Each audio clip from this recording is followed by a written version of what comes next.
Bon matin tout le monde, merci d'être présent pour la causerie de ce matin. Donc aujourd'hui, on a Andréane Langevin qui vient nous faire la présentation de la part identification des usagers.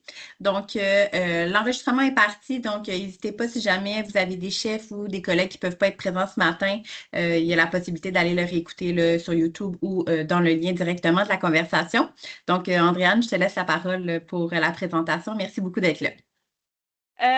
Bonjour à tous. Je pense que la plupart me connaissent. Je suis la conseillère cadre dans volet jeunesse pour la DAPP et la porteuse pour la part identification. Aujourd'hui, je vous présente, ça va être une présentation très courte, short and sweet, comme tout le monde pourrait aimer, parce que c'est pas une part très complexe à comprendre, mais complexe à intégrer dans les pratiques. Donc, vous allez me suivre un peu dans la logique. Je vais vous partager une présentation qui n'a pas encore été revisée avec les nouveaux gabarits, là, donc je n'ai pas eu le temps de faire ça, là, faute de temps.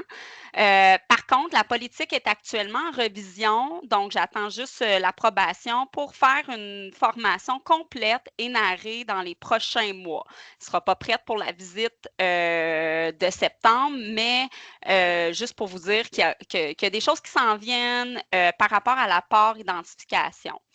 J'ai hérité de la part suite au départ de Sacha Baudouin. Et moi, quand j'ai pris le relais, on m'a dit que c'est une part qui va super bien. Donc, normalement, ce n'est pas une part qui préoccupe tant que ça par rapport aux audits. J'avais quand même pas le même constat, pour vous dire. Comme conseillère cadre, ça fait 20 ans que je suis infirmière et ça fait 20 ans que je vois des erreurs d'omission, de mauvaise identification.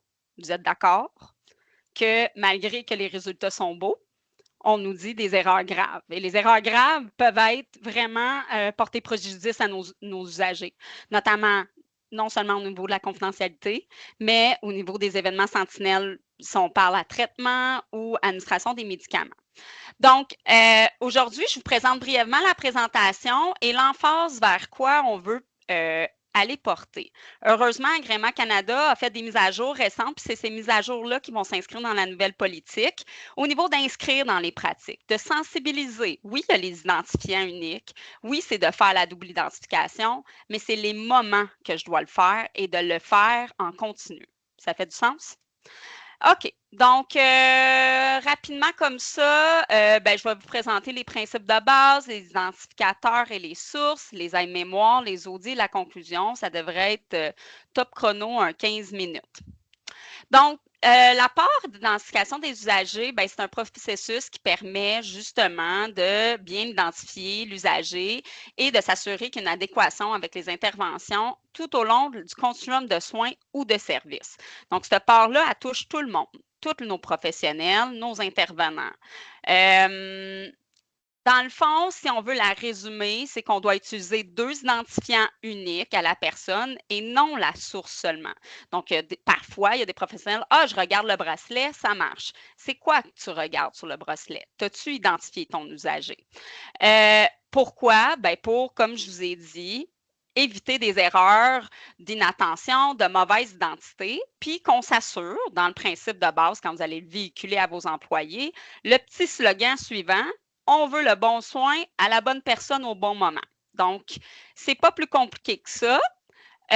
Donc, dans le fond, au niveau des tests de conformité, au niveau des audits, nos préalables, nos preuves, on doit s'assurer que nos professionnels ou nos intervenants connaissent nos identificateurs uniques proposés par agrément, d'utiliser les bonnes sources valides.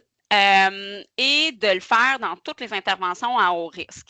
Donc, et ils vont regarder également la concordance dans le document clinique. Donc, les visiteurs vont regarder non seulement vos résultats d'audit, mais si c'est fait. Donc, je donne un exemple. Si la personne à l'accueil va valider l'identité, si les documents fonctionnent avec l'identité, donc lors de leur visite, si les professionnels ne le font pas et qu'on a des beaux résultats, vous me suivez, on peut quand même échouer cette part-là. Normalement, c'est une part qui va bien, comme je vous dis, je vous rassure.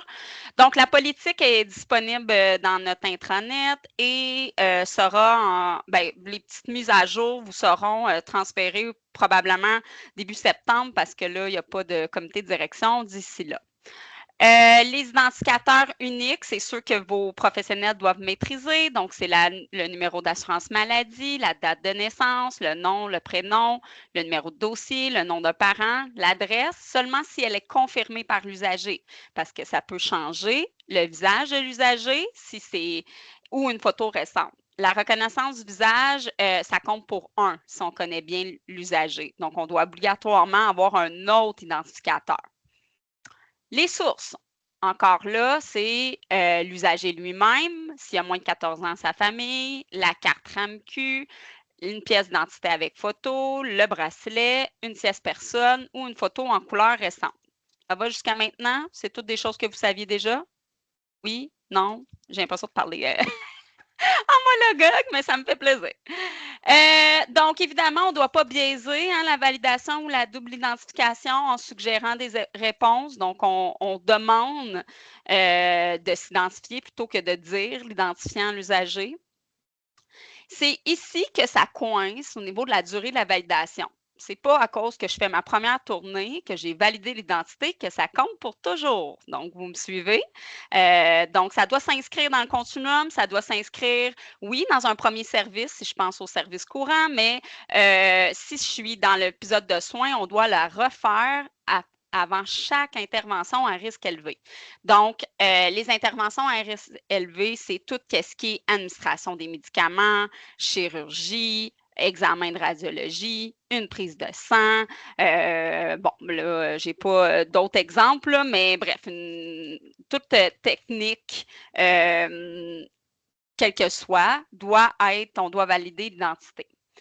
Donc, c'est un peu vers là qu'on s'en va avec l'apport, de l'intégrer dans le parcours de nos professionnels, d'être capable de l'intégrer dans leur pratique en continu, un peu comme le lavage de mains, si je peux donner un exemple, d'avoir des moments clés, et de sensibiliser vos professionnels à l'adhésion par rapport à ça.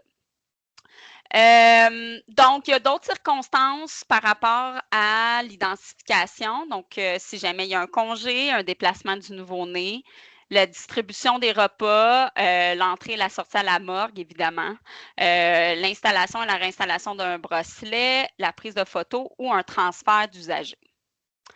Il y a un aide-mémoire qui est disponible, une fiche synthèse avec l'ensemble des outils, des aides-mémoires. Donc, ça, c'est quand même l'outil de référence qui va vous donner accès à la politique. Les aides-mémoires, il y en a des spécifiques autant pour le volet ambulatoire que pour les unités de soins, urgence, chirurgie. Donc, je vous encourage à utiliser ceux-ci. Si vous voulez que je vous le mette dans le clavardage, je pourrais très bien vous le mettre. C'est quelque chose qui vous aiderait. Il y a la programmation des audits. Donc, on est dans le mois de l'audit d'identification. Je ne sais pas si vous avez débuté vos audits d'identification à main levée ou c'est fait, c'est pas fait. Bref, ça serait à faire selon le calendrier d'audit. Je vous sensibilise. C'est sûr et certain qu'on peut faire l'auto-évaluation. Puis, encore une fois, je vous dis, normalement, nos résultats d'audit sont beaux. Pourquoi? Parce que les gens sont observés. L'auto-évaluation, c'est quand même correct dans l'éventualité que vous n'avez pas d'autres personnes pour le faire parce que ça permet à l'employé de se conscientiser par rapport à l'adhésion à cette part-là. Les audits, évidemment, sont forms, donc sont très faciles à repérer. Puis si jamais vous avez des enjeux, vous pouvez toujours m'écrire. Je vous encourage à aller voir vos résultats. Moi, j'ai été voir les résultats de la DSI dans son ensemble, mais normalement, c'est une part qui se situe dans le 85 à 90. On voit qu'au niveau des 2 identificateurs, on est en vigie. 77. Donc, je vous encourage à véhiculer cette information par rapport à ça dans vos caucus ou mécanismes de transfert d'informations par rapport aux visites d'agrément. Qu'est-ce qui est audité? Bien, justement, c'est l'utilisation d'au moins 2 identificateurs, la concordance avec la documentation et est-ce que la politique est vraiment en vigueur et connue de vos intervenants.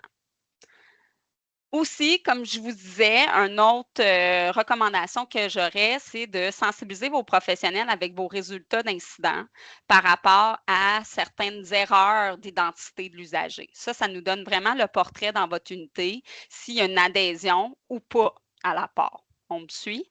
Donc, si vous avez beaucoup d'erreurs au niveau de traitement, de médication d'identité, ben ça veut dire que vos professionnels nécessitent un petit tour de roue par rapport à ça et de conscientiser sur les risques associés. Aussi, ben, il y a une affiche qui a été créée. Sûrement que tout le monde connaît l'affiche Dupont et Dupont. Elle était un peu partout. Donc, ce n'est plus une affiche valide. Elle n'est plus découlant de la dernière politique qui a été mise à jour en 2024 et adoptée. Donc, j'ai créé une affiche avec les communications récemment pour la visite d'agrément de septembre pour les secteurs visés. Ultimement, il va en avoir une avec l'uniformité de Santé Québec, mais en attendant, vous pouvez l'utiliser. Je vais vous la mettre dans la conversation si vous voulez et vous pouvez l'afficher avec les modalités de la PCI. Là. En fait, vous allez le plastifier, mais elle peut être affichée à l'ensemble des usagers.